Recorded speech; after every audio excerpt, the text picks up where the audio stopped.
Hi everyone! We are making a raspberry and almond cake today, so let's get stuck in. I really need you to hear what I'm saying. We're going to prepare our tin using a square 8-inch cake tin. You can use a square one, you can use a round one, either way it's absolutely fine. Start off by lining our tin, so you want to get your baking paper.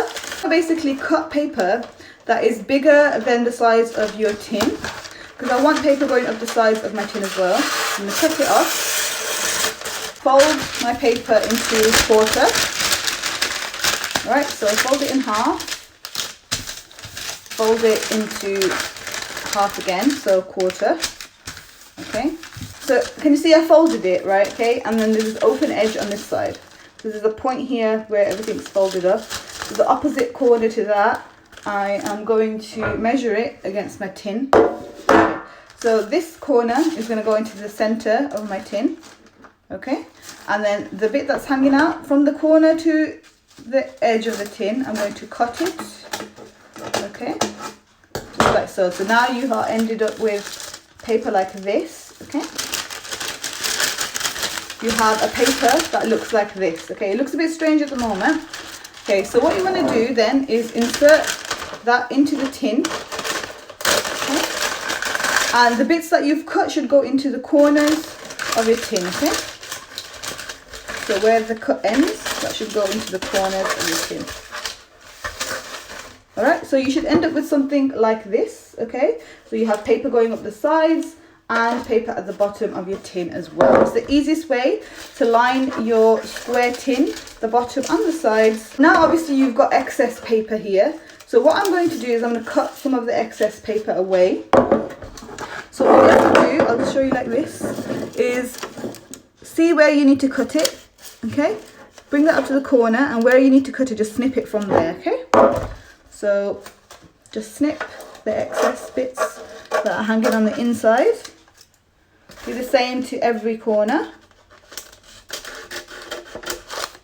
So one of your pieces should go behind that piece and then be stuck down like that. Okay, so now you should be left with something like this. Okay, and now we're just going to stick that down with some margarine. Okay, so get your margarine and a pastry brush, and you're basically just going to take some of your margarine onto your pastry brush, and you're going to use it to stick down all your edges onto your tin so that they don't flop down while you're baking. Okay, you could use paper clips and stuff like that as well if you wanted to, but obviously you're going to use margarine in your recipe anyway, so it's fine to just use that instead of trying to faff around with paper clips and stuff like that. Okay, so also where the edges are there, you want to stick some in between here as well, so that you can stick down that and it's not coming forward. Can you see? So once you stuck it all down, your tin should be fully lined. So once you're done, you should have your tin lined just like so. Okay, and then I like to go ahead and then grease my baking paper as well, just to make sure that my cake doesn't stick at all. There we go. That was pretty straightforward, wasn't it, guys? So now we're going to move on to preheating our ovens. 140 fan, 160 without the fan, and gas mark 3. Ready to work on the main part of this recipe, which is the sponge. So let's get started with that. And it is really easy to do. Okay, it's very easy. There's no sifting involved. You don't really need to have the ingredients at room temperature either. It works even when they're not. So it's I love this sponge. Okay, but this is the almond version of that sponge, so let's get stuck in. It's important to use margarine in this sponge rather than butter. If you use butter, it will become a lot more dense. We need the oil from the margarine to help us make this sponge a lot more softer, because we are using a low amount of fat. Okay, so margarine is what makes this sponge work. If you use butter, it will be a little bit more dense. Okay, so 100 grams of margarine. The next thing we're going to weigh in is our sugar. So put your scale back on 0. Make sure it's on 0, then you can start weighing in your sugar. I'm just using regular granulated sugar. So 165 grams of sugar. We're going to move on to our ground almonds. Okay, so obviously if you have nut allergies, then this recipe is not for you because it's packed with almonds. Add 90 grams of ground almonds. Put your scale back on 0. So the two flours essentially we're using in this recipe are almond flour and self-raising flour. So ground almonds, it acts as a flour in this recipe, okay? So it adds the almond flavor, but it also adds a little bit of texture as well. 90 grams of self-raising flour. Again, make sure your scale is on 0 before you add in your next ingredient.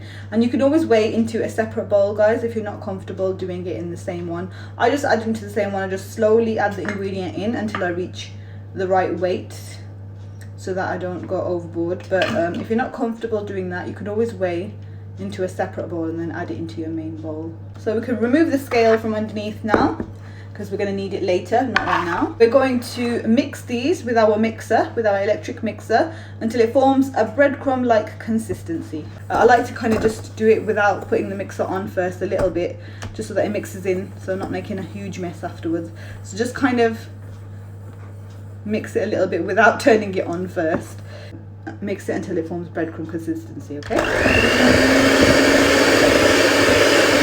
That's it. Literally just takes a few seconds, 5 or 6 seconds, if that. So it kind of looks like breadcrumbs now.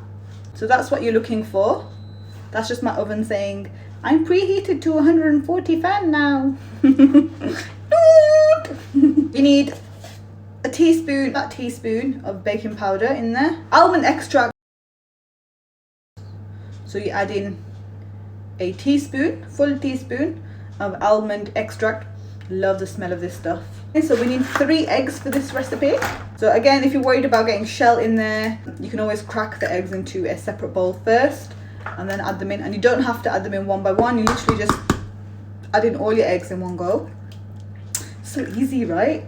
Like everything just goes in, just chuck it in and it's fine. There's no long creaming and there's no aerating and there's no all that jazz. So now we're going to mix in our eggs, our baking powder and our almond extract until it goes nice and smooth. Again, it should only take a few seconds to do this, so you don't want to be there mixing it for ages, okay? We've still got milk to add into this recipe, so we don't want to over mix the flour, okay? So we're literally just going to use the mixer and mix it on a slow speed until it goes nice and smooth, and that's it.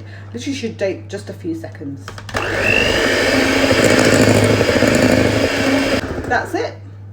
That's literally it. And it will look a tiny bit lumpy because remember it's got ground almonds in there. So as long as there's nothing like no major lumps in there, it's absolutely fine. So it should just become like a cake batter at this point. And now we're going to finally add in our milk. Okay, this also adds a little bit more fat and also a little bit more moisture into the recipe. So put your scale back underneath your bowl. Put your scale on. So you can do it in a measuring jug or you can measure it with your scale. 60 milliliters. So just remove the scale from underneath with our mixer until the milk is mixed in. Again, should just take a few seconds, okay? The last thing I like to do is just get my spatula and just give it a last few folds by hand, and that's to ensure that everything that was stuck on the sides of the bowl also gets mixed in. Okay, these silicone spatulas are really great for that. That is pretty much our cake batter done. Okay, so it's really easy, honestly. Like, it doesn't take long at all. You literally just chuck things in and mix them in and you sort it, and honestly it will make a really nice sponge. Promise you. Right, the next thing we're going to do is measure out our jam, because we're going to layer some jam into the sponge. Yes, we are. I'm not crazy, I promise. So get your raspberry jam, and you want to get yourself a little bowl. Stick that on top of your scale. So you can use anywhere between 100 to 150 grams of jam, depending on how jammy you want your cake to be, okay? So I'm going to use about 100 grams of jam because my husband doesn't like a lot of jam. So I'm going to use a little bit less. But I'd say if you like it a little bit more jam in yours, you can add up to like 150 grams of jam. Again, if you want to add more, you can. It's personal preference. Once we've got it in the bowl, just use your spoon and you're going to literally just beat the jam. Okay, you're going to mix it in. Just use some force. And this is going to loosen it up a little bit because obviously, as you know, sometimes jam can be quite compact. And because we're going to spread it over our sponge, we want it to be a bit looser. So the way you do that is just put it in your bowl and kind of give it a good mix to loosen it up. Okay, and this will make it a lot easier to put onto your sponge. You should end up with something like that, okay, where it's still kind of set, but it'll be a lot easier to put on top of your sponge, if you get what I mean. Right, so that's the components pretty much ready. Okay, so bring back your tin now. Put most of the batter in your tin and leave a little bit behind to put on top. Okay, so about 2/3 of your batter put into your tin, right? Most of it. Spread it so that it's nice and flat. Make sure you spread it all the way to the corners as well. It's very important with a square cake tin to help the batter go all the way to the corners. Just give it a little tap on your surface and a little bit of a jig. That'll help it even out a little bit, because the cake batter is quite a runny batter, so it's very easy to kind of spread out. So once you've spread out that into a nice even layer, you want to get your jam. Okay, and you're going to just spread your jam evenly on top of your sponge. Okay, just get a little bit in your spoon and then just literally just spread it gently over the cake mixture in even. Swirling the jam in is, if you want it less concentrated, like if you want the jam less concentrated in your in areas, then you can swirl it in. You can swirl it in if you want to, that's absolutely fine. Ultimately some of it will sink to the bottom and some of it won't. That's how it should look once you've got your jam on top. And you want to go ahead and add the rest of your sponge carefully, just all around the top. Okay, don't put it all in one go, because that'll just push the jam out to the sides. So you want to just evenly distribute your rest of your sponge mix over your cake. Okay, gently just pour it so that it goes all the way over the top.